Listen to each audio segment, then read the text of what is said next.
गुं गुरुभ्यो नमः। ॐ गं गणपतये नमः। ॐ श्रीपरदेवतायै नमः। श्रुतिस्मृतिपुराणानाम् आलयं करुणालयं नमामि भगवत्पादशङ्करं लोकशङ्करं।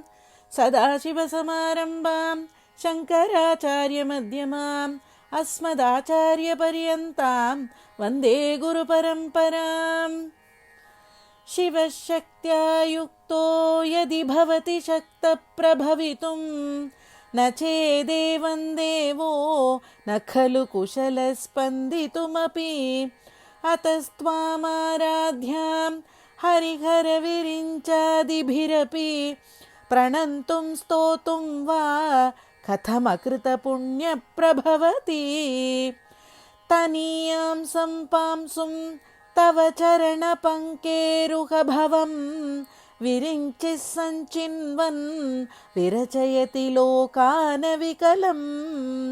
वहत्येनं शौरिः कथमपि सहस्रेण शिरसां हरः संक्षुद्यैनं भजति भसितोद्धूलनविधिम्।